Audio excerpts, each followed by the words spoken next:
Salam damai sejahtera. Emily Stimson adalah seorang penulis dan jurnalis Katolik serta penasehat politik di Washington. Dia berikan kesaksian di mana saat dia mencoba pulih dari gangguan makan, iman saja tidak cukup baginya. Yang dia butuhkan adalah iman Ekaristi. Kesembuhan dari penyakit anoreksia nervosa baginya hanya bisa terjadi setelah memakan tubuh Kristus dari perayaan Ekaristi. Emily memiliki penyakit yang aneh di mana dia membenci tubuhnya karena dia takut gemuk, dan Emily menggunakan makanan sebagai sarana untuk mengendalikan dunianya. Dari usia 19 hingga 25 tahun, ia mencoba menyembuhkan dirinya sendiri tanpa hasil. Tidak ada terapi, tidak ada dokter yang bisa menyembuhkannya. Dia meminta kepada Tuhan untuk menyembuhkannya. Bagi Emily, tubuhnya adalah masalah yang harus dihilangkan. Semakin sedikit makan, semakin baik. Meskipun dia juga tahu tidak baik tidak makan, karena akan mati kelaparan. Dan itulah pola pikir negatifnya. Tubuh adalah masalah dan makanan adalah musuh. Semasa kuliah, Emily meninggalkan iman Katolik dan bergabung dengan kelompok Protestan. Mereka adalah orang-orang luar biasa menurutnya yang membantu dia mengenal dan mencintai Yesus lebih baik. Tetapi pemahaman mereka tentang dunia tidak membantu Emily keluar dari penyakitnya. Menurut mereka, materi hanyalah materi, tidak pernah menjadi sarana Tuhan mencurahkan hidupnya kepada kita. Baptisan adalah satu-satunya sakramen yang diakui teman-temannya itu, tapi sakramen berada di pinggiran kehidupan Kristen yang mereka jalani. Jarang dibicarakan, jarang diakui. Kasih mereka kepada Yesus sangat kuat menurutnya, tetapi teologi mereka katanya sangat rendah. Itulah sebabnya beriman seperti mereka tidak mampu menantang semua ide salah yang Emily miliki tentang tubuhnya dan alam semesta.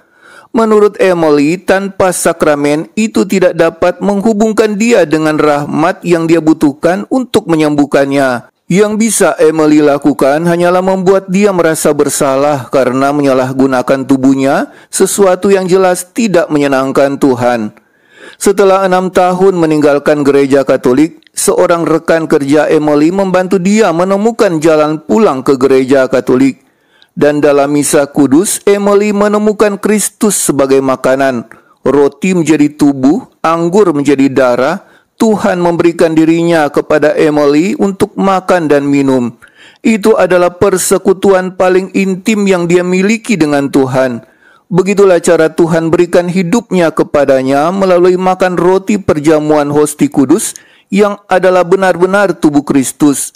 Seperti yang Yesus katakan, Yohanes bab 6 ayat 55 sampai ayat 56, sebab dagingku adalah benar-benar makanan dan darahku adalah benar-benar minuman.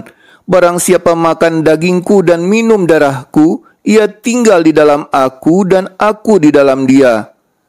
Dan dengan makan roti tubuh Kristus, akhirnya itu semua melakukan apa yang tidak bisa dilakukan oleh iman saja. Itu membawa kesembuhan pada Emily. Berbulan-bulan Emily menghadiri misa harian karena Emily tahu dia perlu berada selalu dalam misa. Dia membaca katekismus dan buku-buku tentang iman Katolik untuk memahami apa yang sedang terjadi yang Tuhan lakukan padanya. Berbulan-bulan Emily duduk dengan tenang di gereja-gereja Katolik setiap hari untuk memahami kedalaman kasih Tuhan yang bekerja lewat gerejanya. Dan satu waktu saat dia duduk diam memandang sakramen Maha Kudus, Emily melihat Yesus di tabernakel dan Tuhan menatap langsung ke arahnya.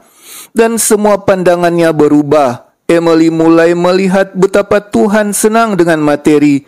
Tuhan membuatnya dan Tuhan mempertahankannya, dan Tuhan menggunakan materi untuk memberikan hidupnya kepada kita.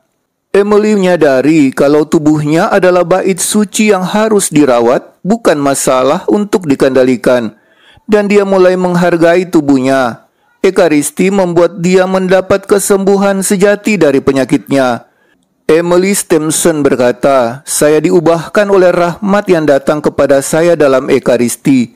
Dalam sepotong roti transubstansi itu, saya menemukan kebenaran, dan kebenaran membebaskan saya dari penjara gangguan makan yang dipaksakan sendiri. Kebenaran akhirnya membebaskan saya sepenuhnya dan dengan sukacita. Bagi saudara yang merasa terberkati dengan video ini, silakan bagikan kepada yang lainnya. Yang ingin berkomentar, dipersilahkan di kolom komentar. Yang belum subscribe channel ini, di subscribe ya. Yang ingin memperoleh pemberitahuan video terbaru kami, hidupkan lonceng. Yang belum menonton video kami yang lainnya, bisa dicari bagian playlist atau di bagian video dari channel ini. Terima kasih, Tuhan Yesus memberkati.